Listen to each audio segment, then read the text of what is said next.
All right, welcome to the Security Weekly News Wrap-Up for the week of 16 October 2022. It's episode 249. We've got SBOMS save the world, Elon, being Elon, cut cables in Europe, biometric lawsuits, SIM swappers are back, I don't think they ever left, tracking pixels, and fake LinkedIn account, along with show wrap-ups on this edition of the Security Weekly News.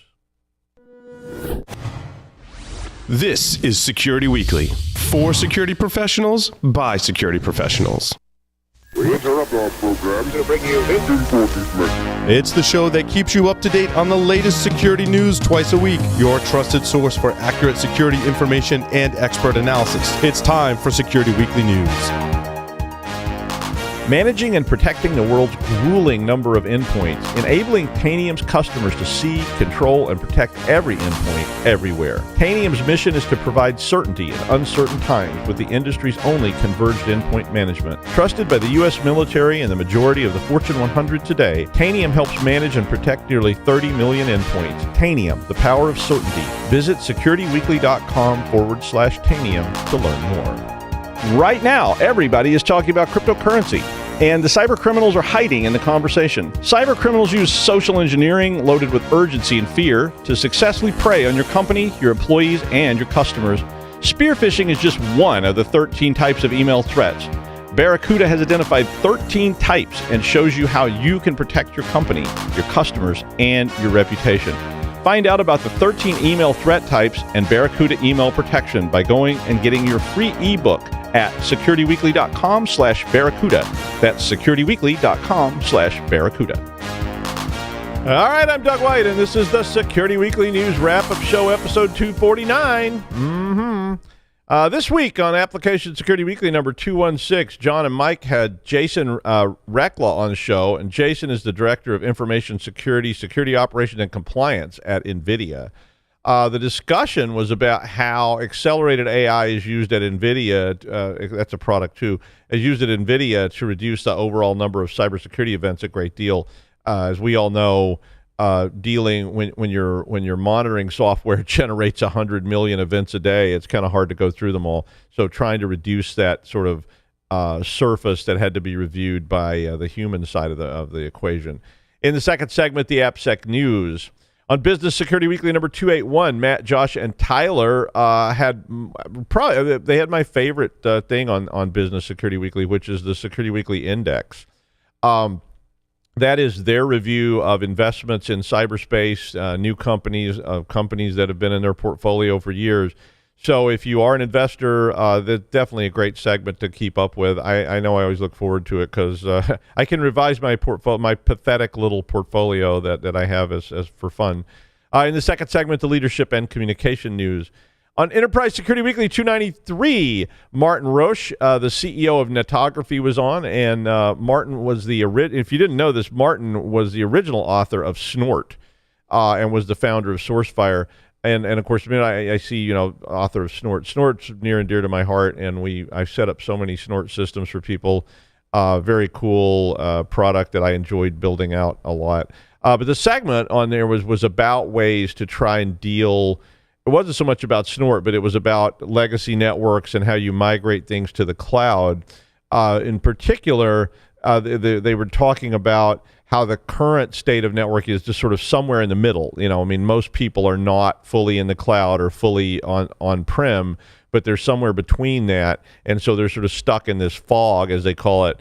And they basically were talking about why he built Snort and how that was very similar to what's going on right now. So it's a cool segment.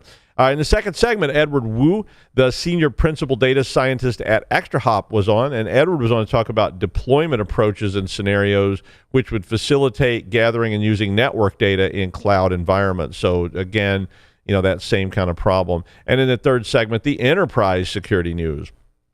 On the Security Weekly News, number 248, Jason talked about a new ransomware cartel that might be REvil. It's probably REvil. It sounds like REvil, even though REvil shut down. But and I've never known if it's REvil or REvil, but whatever it is. they shut down, but just because you shut down a ransomware cartel doesn't mean all the members suddenly say, "Oh, that's it. I'm going to move to an asteroid and never be seen again." So it might be REvil. On Paul's Security Weekly number 760.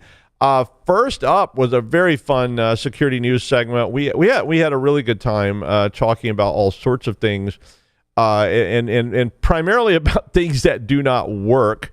So in fact, people were talking about that the episode should be called Things That Don't Work. But the whole day on Wednesday this week was Devo Day for the company, and they recorded pretty much all day. I think they were recording.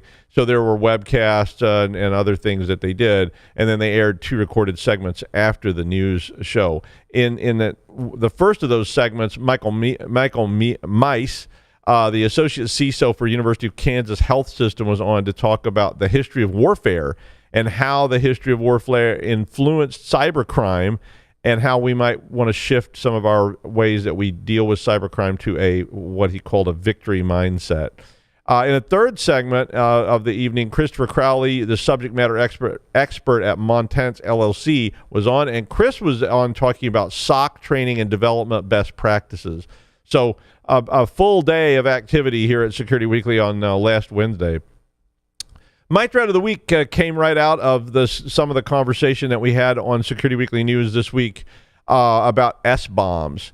And I certainly, when I first saw this legislation come out that from the United States government, that they were going to require this software bill of materials to be put on software, I guess I thought it was a good idea, and I still think it's an interesting idea. But I think where it's kind of gotten to now is the danger of believing in it too much. This is why, to me, it becomes a threat. We spent some time talking about the different SBOM rules, and the article that Paul was using on the show was talking about nutrition labels, and they were sort of comparing SBOMs to nutrition labels. And it really isn't that. And we sort of had that conversation, and I certainly agreed with that position. I mean, it is in the same realm of existence, so it's not just a completely silly analogy. But the idea that this SBOM about software is the same thing as a nutrition label is just not quite the same thing.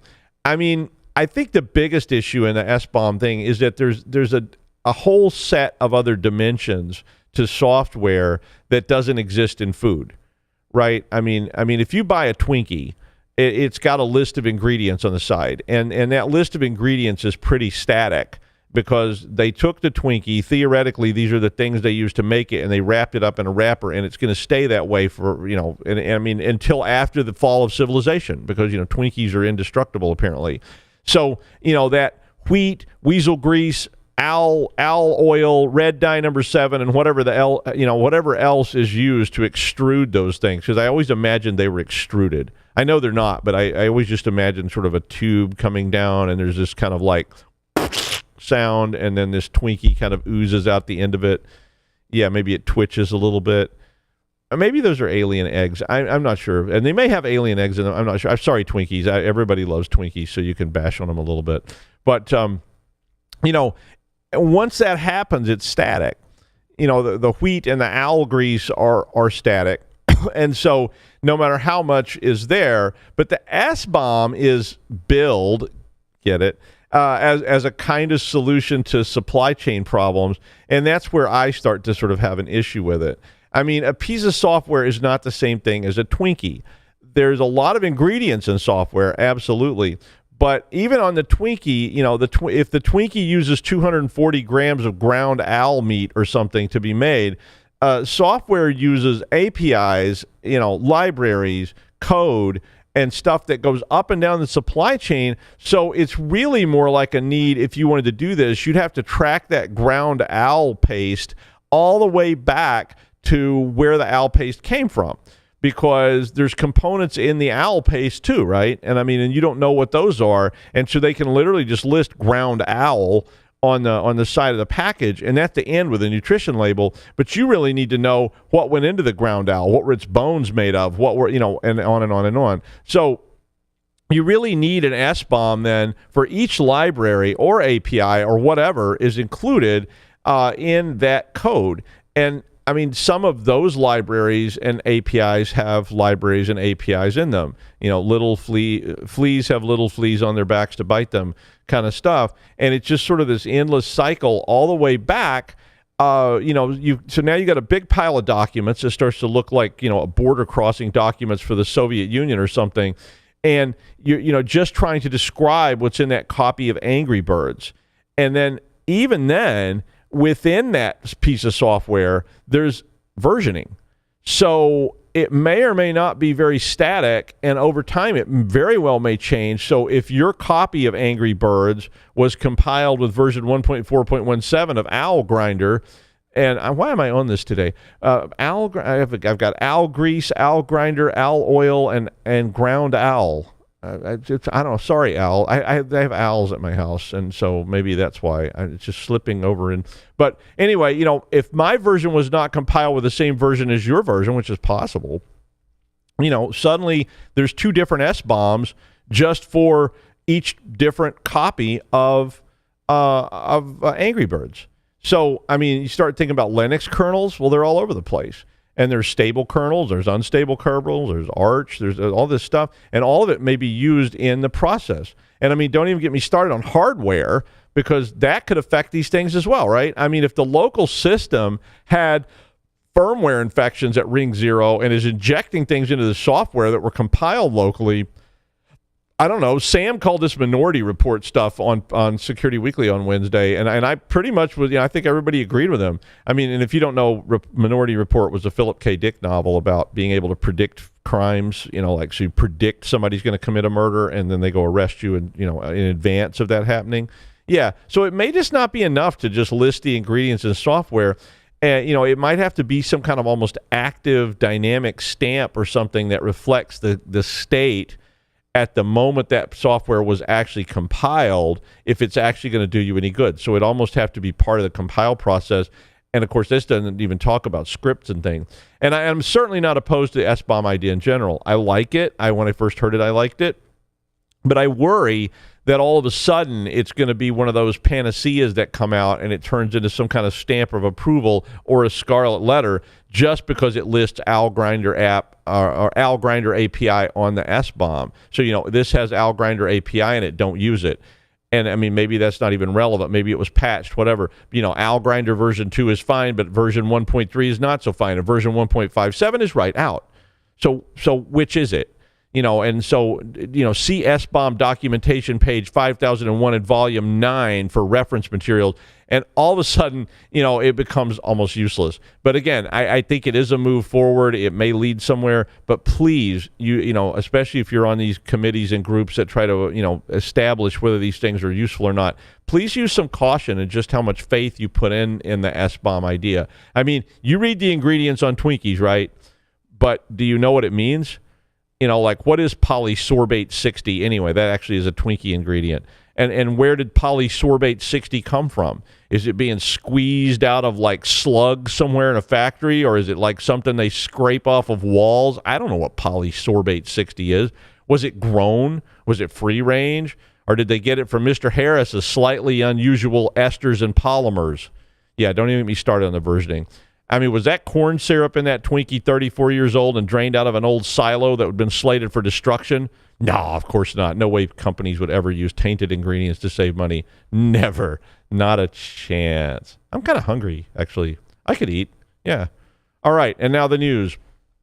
Zscaler reported they were having to make routing adjustments to mitigate the impact of a severed cable in France yesterday, which doesn't sound like a big deal, right? I mean, I first saw it, I was like, okay, how unfortunate. But apparently at 20:30 UTC, which is like 4:30 in the afternoon in New York, a cable was cut.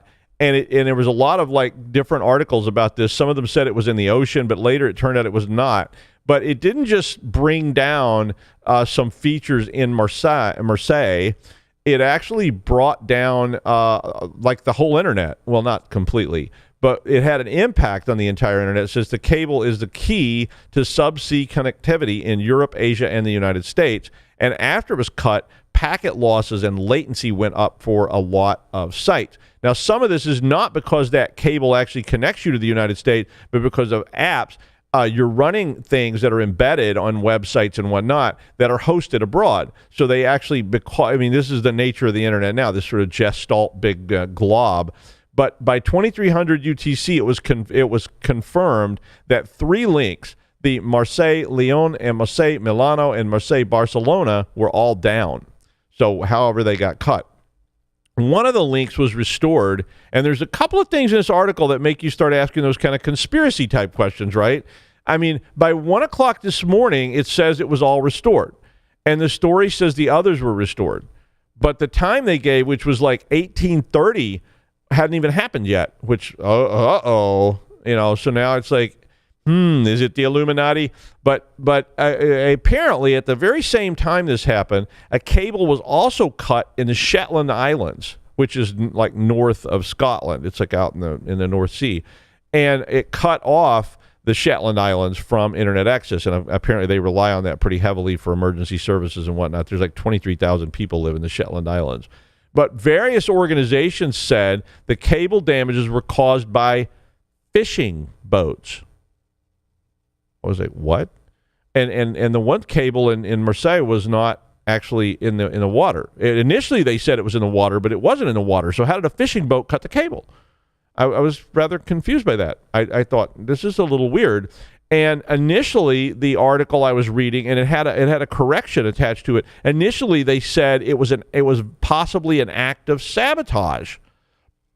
But then they revised the article to say it was not sabotage. They said there was no evidence at all to indicate that it was sabotage, even though there were articles saying that it may have been. But they all changed it. So, I don't know. There was a lot of fishy stuff. Get that? Yeah, there was a lot of fishy stuff about undersea cables that were actually on land when they initially reported that it was a undersea cable, and then it was cut by a fishing boat, and then all of a sudden they came back and said, well, that main cable was not undersea, it was actually on land, and it was actually 3 cables, and they never did correct about the fishing boats. So I don't know. I mean, read this and see what you think. It was very, to me, it was like, could it be like Russian, frogmen or whatever you call those? I don't know. I don't want to start conspiracies. Apparently they were trying to, but we gave up on that. Well, Texas is suing Google again for being in violation of the Texas Biometric Privacy Act. The act requires companies to get a user's consent if they're collecting any sort of biometric data about those users. And this act has been around for more than a decade. So I honestly didn't even know about it, but I don't really follow what they're doing in Texas. But they had this act, and they claimed that Google has been collecting biometric data from users since 2015, and that they use this information for commercial ends. Imagine that. So just as some reference point, Google was fined $60 million in August for collecting and using location data for 2 years in Australia. I don't know if that was Australian dollars or U.S. dollars. It just had a dollar sign on it. France fined Google 170 million, I presume, euros for hiding tracking cookie rejection options behind multiple clicks. They love that. It's like really hard to get to that thing to reject all those cookie options.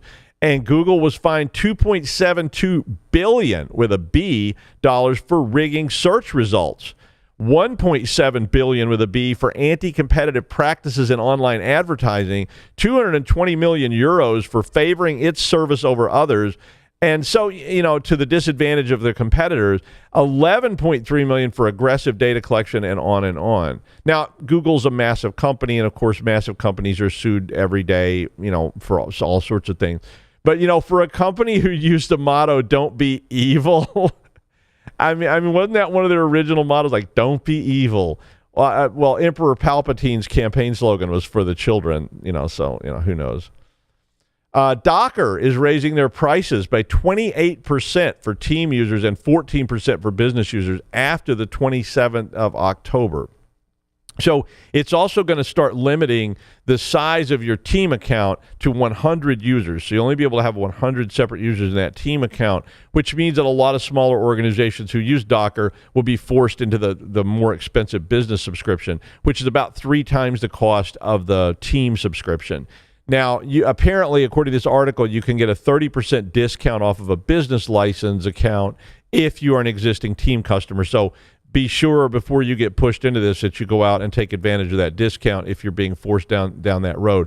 About half of Docker's users are free accounts, which are subsidized by the paying customers, but hopefully you read the licensing agreement so you know that if you're embedding Dockers into commercial products or whatever, you have to be an actual licensed paying customer. So if you're using Docker, you may want to review your situation pretty fast because that's it's coming up in like 6 days. But a lot of times switching platforms is not something you just decide to do. The sweet smell of inelasticity of demand in the morning. Yeah. Well, good old SIM swaps. I always thought SIM swaps was one of the most terrifying things. It's something you can't do much about. It relies on human foibles. And all that kind of comes around to haunt me because I'm thinking I have a SIM card. There's people trying to get, access to these things.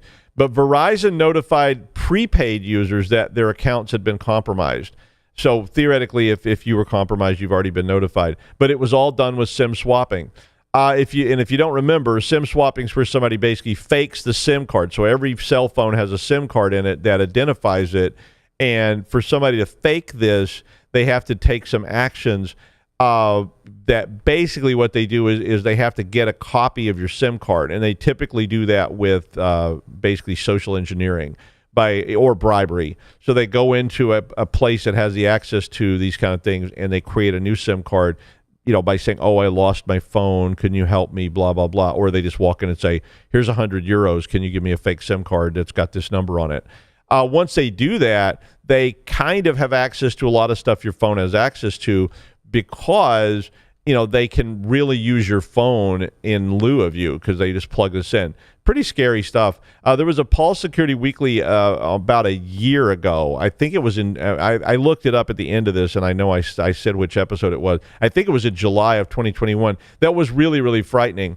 But, basically the hijack in this case allowed SIM swappers to receive one-time codes that were being sent by multi-factor so that they could reset passwords. Because, if you go and you say, I want to reset my password, and it says, we're going to send you a code, and the code comes into your phone, and then you type the code back in, that's multi-factor. Well, with a SIM swap, they can actually intercept these codes, which means they can reset your password. So that would be pretty bad. The notice from Verizon said, quote, using the last 4 digits of your credit card information, the third party was able to gain access to your Verizon account and processed an unauthorized SIM card change on the prepaid line. That seems pretty strange. Again, this is a story that was kind of like, how did they do that? Maybe Verizon, like if you can read them the last 4 digits of the SIM card, they'll convert it. I don't know. It seems like a problem. But they did not clarify how the last 4 digits of the card were accessed and how that could be used to create a SIM swap. And apparently, they were asking Verizon to respond, but they did not get a response. Reputedly, all the victims have been notified.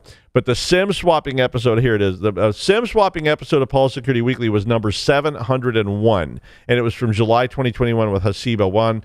It was a cool episode. I was on it. So you love that. But if you are interested in SIM swapping or hearing a lot more horror stories about it from Hasiba One, check that out too. Now, I love it when companies try to justify what they're doing, because they think we're helping you, when they're really just tracking you and selling your information. That's usually what they're doing. Advocate Aurora Health advised 3 million users this week that their protected health information had been exposed to Facebook or Google, or probably both. Why? Well, they were putting a tracking pixel, a huge misnomer in my opinion, but they were putting a tracking pixel on their MyChart and LiveWell websites, and they used a tracking pixel provided by a third party. Now, I will say that originally a tracking pixel could be an actual pixel. So there was a case where people were putting pixels on web pages that were literally, you could see if that pixel turned up again. It was in a file, actually, and it wasn't really a pixel, I guess, but it was, you could see if that thing was in a file later, so you could tell where a file came from. So it was like kind of putting an invisible tracking stamp. But most of these modern tracking pixels are basically just lines of HTML code.